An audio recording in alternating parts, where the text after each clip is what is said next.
सनातन भारत दल की। देखिए, आज की प्रेस कॉन्फ्रेंस एकम सनातन भारत दल, जिसे पहले एकजुट जम्मू के नाम से जाना जाता था, उसके द्वारा की जा रही है। एकम सनातन भारत दल का मैं एडवोकेट अंकुर शर्मा राष्ट्रीय अध्यक्ष हूं और आज की प्रेस कॉन्फ्रेंस का कारण करने का मुख्य यही है कि अप्रैल 2023 से इलेक्शन कमीशन ऑफ इंडिया के साथ जो हमने अपने नेम चेंज की प्रक्रिया शुरू की थी, वो 5 दिसंबर 2023 को पूरी हुई। बहुत सारे अप्स एंड डाउन्स आए, बहुत सारे इश्यूज ऐसे क्रॉप अप हुए कि हमें कोर्ट का भी सहारा लेना पड़ा इलेक्शन कमीशन के संबंध में। एकजुट जम्मू, जो जम्मू संभाग में civilisational war in terms of different issues जो हमने टेकअप यहाँ पे किए, चाहे वो 370 के खिलाफ लड़ने की बात हो, चाहे वो डेमोग्राफिक इन्वेजन के खिलाफ अपनी बात रखने की बात हो, जम्मू की पॉलिटिकल डिसएम्पावरमेंट और कश्मीरी हेजिमनी की बात हो, राष्ट्रीय सुरक्षा से क्या उसका दृष्टिकोण है उसकी बात हो, और उससे फिर प्रेरित होकर जिस तरीके से एकजुट जम्मू राष्ट्रीय स्तर पे जाके एकजुट भारत, एकजुट सनातन भारत और एकजुट का संस्कृत अनुवाद एकम सनातन भारत बना। तो इलेक्शन कमीशन के साथ हमारी ये लगातार प्रक्रिया चल रही थी कि हमें राष्ट्रीय स्तर पर रिकॉग्निशन मिले। 5 दिसंबर 2023 का ये आदेश जो इलेक्शन कमीशन ऑफ इंडिया ने इशू किया, जो हमें ईमेल के माध्यम से और स्पीड पोस्ट के माध्यम से भेजा गया, आज मैं प्रेस कर्मियों के सामने वो रख रहा हूं। आपकी और दर्शकों की सुविधा के लिए मैं इसे पढ़ भी लूंगा और फिर इसकी क्या इंप्लीकेशन है उसके ऊपर भी 1 मिनट के लिए आपसे मैं बात रखूंगा। आप ये देखिए कि ये जो एड्रेस किया जा रहा है इलेक्शन कमीशन ऑफ इंडिया के द्वारा, ये टू द प्रेसिडेंट एकम सनातन भारत दल को किया जा रहा है। एकम सनातन भारत दल को ये चिट्ठी लिख के बताया जा रहा है कि कमीशन ने जो 28/11/2023 को फॉलोअप कम्युनिकेशंस थी, वो जब रिसीव की ऑन द सब्जेक्ट साइटेड, और ये बताने के लिए किया जा रहा है कि the change in name of your party from Ekjut Jammu to Ekam Sanatan Bharat Dal has been taken on record.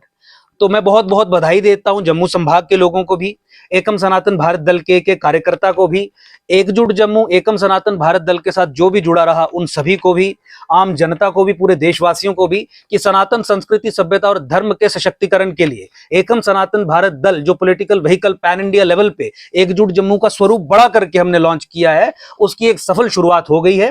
और आज प्रेस के माध्यम से आज हम आधिकारिक तौर पर यह डिक्लेयर करना चाहते हैं कि एकम Sanatan Bharat Dal across the length and breadth of the country 28 राज्यों में और तमाम केंद्र शासित प्रदेशों में 400 के करीब एमपी कैंडिडेट्स खड़ा करेगा, जो लोकसभा 2024 के चुनावों में पूरे दमखम से लड़ेंगे। और जम्मू कश्मीर के संबंध में मैं आपको बताऊं, हमने पहले भी ये कंसिस्टेंट स्टैंड हमारा रहा है कि कश्मीर से हमारा कोई लेना देना नहीं। बात होगी जम्मू कश्मीर में तो केवल जम्मू के सशक्तिकरण की होगी, और जम्मू कश्मीर के संबंध में केवल 2 लोकसभा चुनावों पे 2 अलग अलग कैंडिडेट्स उतारे जाएंगे। जम्मू सांबा रियासी लोकसभा कॉन्स्टिट्यूएंसी और उधमपुर डोडा किश्तवाड़ कठुआ लोकसभा कंस्टिट्यूएंसी, यहां पे 2 कैंडिडेट्स उतारे जाएंगे। तो आज मैं आपके माध्यम से देशवासियों को और जम्मू संभाग के लोगों को कम से कम ये भी बताना चाहता हूं कि हमारे 2 कैंडिडेट्स जम्मू कश्मीर से एमपी 2024 के लोकसभा चुनाव लड़ेंगे, जम्मू से भी लड़ेंगे और उधमपुर से भी लड़ेंगे, कश्मीर से नहीं लड़ा जाएगा। एकम सनातन भारत दल की मीटिंग जो हमारा केंद्रीय कार्यालय है वो दिल्ली के द्वारका में हमने सेटअप किया है। और मुझे बताने में ये भी आपको बहुत बहुत खुशी हो रही है कि सैटरडे और संडे 9 और 10 दिसंबर को स्वयं मैं वहां पे था, जहां हमने तमाम राज्य के जो इलेक्टेड स्टेट प्रेसिडेंट्स हैं उन्हें वहां पे बुलाया था, ताकि लोकसभा 2024 के चुनावों की तैयारी के बारे में समीक्षा की जा सके।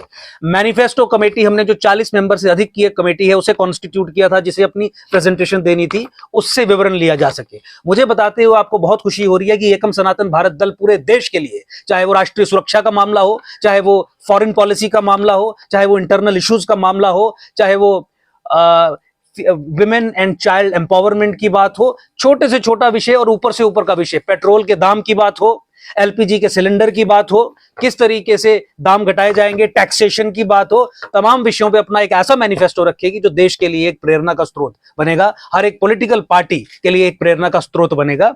तो उसके साथ साथ ही वो हमने डिक्लेयर किया। और सबसे इंपॉर्टेंट कि एकम सनातन भारत दल का झंडा, जो ध्वज है, जो फ्लैग है, वो भी सामने आ गया। कल ट्वीट जारी करके मैंने एक छोटे से वीडियो के माध्यम से और एक पिक्चर के माध्यम से भी एकम सनातन भारत दल का जो झंडा है, जो फ्लैग है, वो लॉन्च किया था। मैं आपके दर्शकों की सुविधा के लिए ये वीडियो प्ले भी कर दूंगा और फिर हल्का सा बता दूंगा कि किस तरीके से एक इस ध्वज को डिजाइन करने के पीछे सोच रही एक ध्वज कमेटी कॉन्स्टिट्यूट की गई थी, जो मेरी ही अध्यक्षता में, क्योंकि national president ex officio capacity में मैं उसका अध्यक्ष था, लेकिन जो तमाम एक्सपर्ट्स रहते हैं, जो सिविलाइजेशनल एक्सपर्ट्स हैं, जो सनातन संस्कृति सभ्यता धर्म के मूल सिद्धांतों को समझते हैं, उनकी काम से, उनकी सोच से, उनके विचार से एक फ्लैग फाइनल किया गया, जो मैं आपके सामने रख रहा हूं। एकम सनातन भारत दल का ये झंडा है, ये 3 रंग में है। ये देखिए,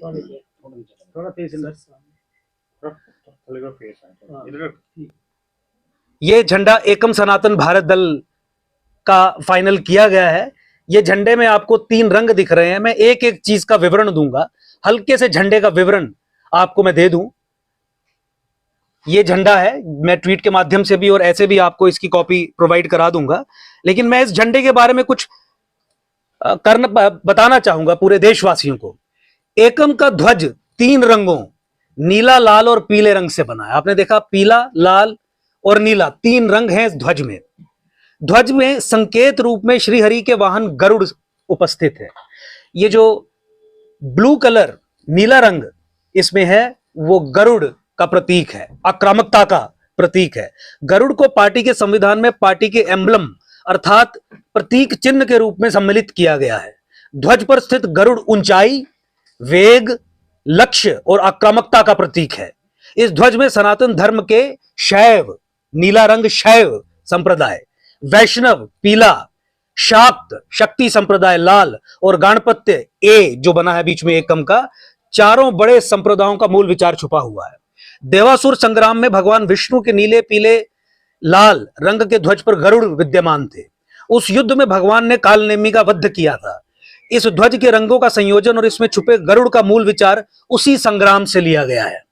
हमारा ऐसा मानना है कि आज भी सनातनी देवासुर संग्राम में खड़े हैं और कालनेमियों से घिरे हैं। यह धर्म ध्वज है जिसे धारण कर हम असुर और कालनेमियों पर विजय प्राप्त करेंगे। इसके साथ ध्वज में लाल रंग का सप्तकोण जो हेप्टागन बना है, पार्टी के सप्त संकल्प को प्रकट करता है। पार्टी सप्त संकल्पों पर आधारित है और एकम सनातन भारत.org पे जाके आप पार्टी के 7 संकल्पों को पढ़ सकते हैं। इसके साथ ध्वज में लाल रंग का सप्तकोण पार्टी के सप्त संकल्प को प्रकट करता है। सनातन धर्म में 7 अंकों का बड़ा महत्व है, जैसे सप्त ऋषि, सप्त द्वीप, सप्त समुद्र, सप्तपदी, इंद्रधनुष के 7 रंग, संगीत के 7 सुर, शरीर के अंदर 7 चक्र आदि। इस सप्तकोण में पार्टी का प्रथम अक्षर ए को रखा गया है। तंत्र में ए प्रकृति को प्रकट करता है।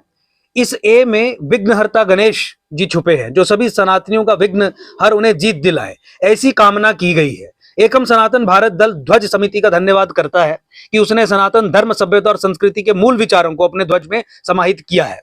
यह देखिए, सनातन संस्कृति, सभ्यता और धर्म के सशक्तिकरण हेतु एकम सनातन भारत दल का निर्माण हुआ है और एकजुट जम्मू भी सनातन संस्कृति, सभ्यता और धर्म के सशक्तिकरण हेतु जम्मू संभाग में रहकर, एक लिमिटेड संभाग में रहकर एक सिविलाइजेशनल वॉर लड़ रही थी। हमने कहा इस्लामाइजेशन ऑफ सनातन, सनातन का इस्लामीकरण जम्मू से ही आरंभ होना है। सनातन का इस्लामीकरण जम्मू को लॉन्च पैड की तरह इस्तेमाल करके ही आरंभ होना है। तो यहां से ये युद्ध शुरू हुआ और जिससे प्रेरणा लेके पूरा भारतवर्ष इस मूवमेंट के साथ जुड़ा। और आज मुझे ये बताते हुए जम्मू संभाग के लोगों को बहुत हर्ष और खुशी होती है कि पहली बार राष्ट्रीय स्तर पे एक ऐसा राजनीतिक दल जो सनातनी विकल्प बन के पूरे देश के लिए खड़ा होगा, उसकी नींव जम्मू से रखी गई है।